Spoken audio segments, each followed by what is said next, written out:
I'm Frankie Tech, and this is my iPhone 13 Pro Max versus Mi 11 Ultra versus POCO F3 ANTUTU throttling test. Let's have a look.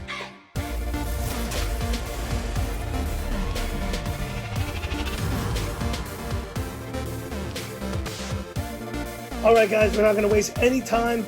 All you need to know is that this is the Apple A15, the Snapdragon 888, and the 870. They're going toe-to-toe for the first time in this test. And you know the drill, we're going to do a couple of ANTUTU tests on these phones, and we're going to see how they compare in terms of heating as well. All these phones are at around 40% battery, so just keep that in mind as well. Let's not waste any time. Here we go.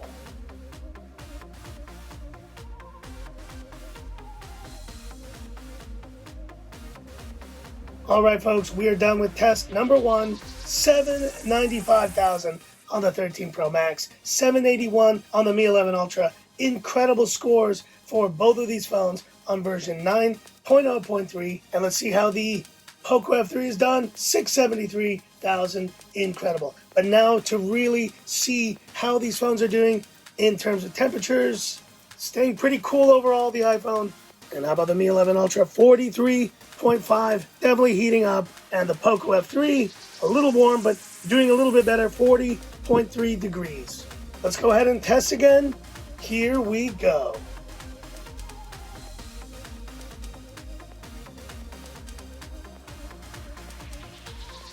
Alright, test number 2 completed, 778,000, 13 Pro Max. And notice this, display still full brightness here, but look at the Mi 11 Ultra. It has dimmed its display, 763,000 and 664 with a very bright still display on the POCO F3. So incredible results here, guys. But these phones holding their own, but the Mi 11 Ultra definitely struggling now with the heat. And let's see if the FLIR camera tells the same story. We're looking at around 38 degrees, over 44 degrees on the Mi 11 Ultra, and around 41.4 on the POCO F3. It's always been clear to me, guys, the 888s have run hot, while the Snapdragon 870, in my opinion, is still the best chipset that you can get in a phone in terms of efficiency, but this Apple A15 is definitely staying the coolest of the bunch. Now let's go to a test number 3, testing again and testing again.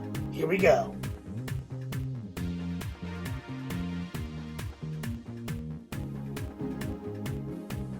Alright folks, test number 3 completed, and what a dim display on the Mi 11 Ultra. 766 versus 745 and 659 on the POCO F3, which is still bright. It's holding its own next to these flagship phones.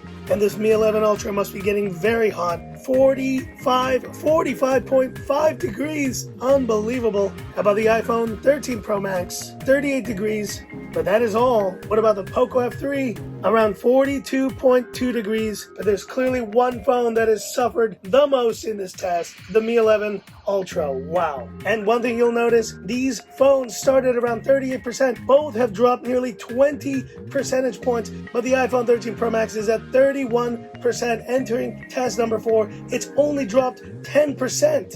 And that really speaks to the efficiency of the Apple A15. So here we go, testing again for the last time on these phones. Here we go.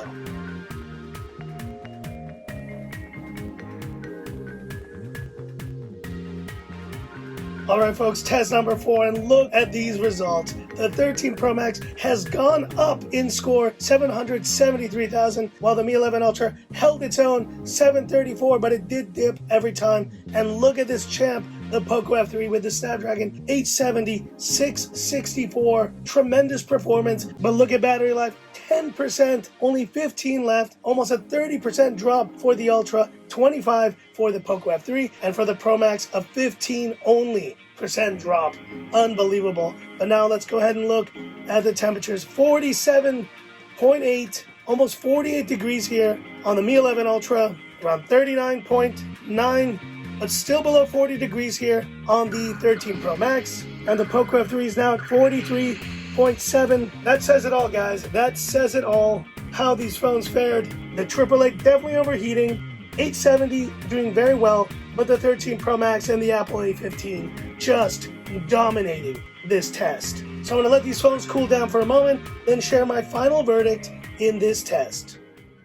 Alright folks, and now final verdict for this test. There's always a third place, and this time it's going to the Mi 11 Ultra. You know, the Mi 11 Ultra held its own pretty well in this test, dipping only around 50,000 points, but what did it suffer from? Overheating. And look at this battery life. It is nearly dead, starting at around almost 40% battery. That is not a very good look. Third place, the Mi 11 Ultra, still a beast, but an overheating beast at that. In second place, and never ceases to amaze me guys, this Snapdragon 870 in the POCO F3 with very solid scores. It even went up here in the final test, 664. I still hold true to what I said.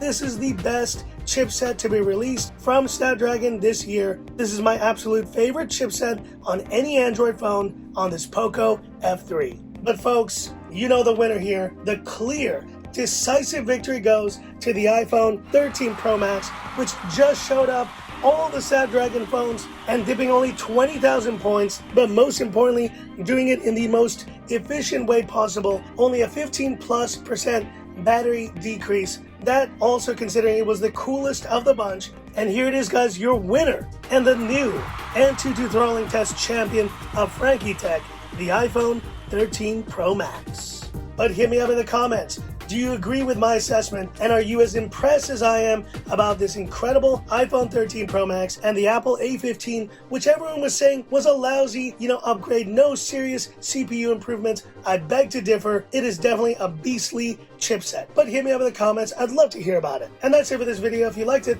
give me that thumbs up. And if you love the content of Frankie Tech, subscribe to the channel, hit the bell icon for future updates. Stay tuned for more great content. Thanks as always. And this is where I leave you by saying, this is Frankie Tech signing off. Have a good one. There's no denying it, guys. Camera beast, battery beast, and now a CPU beast. Oh yeah.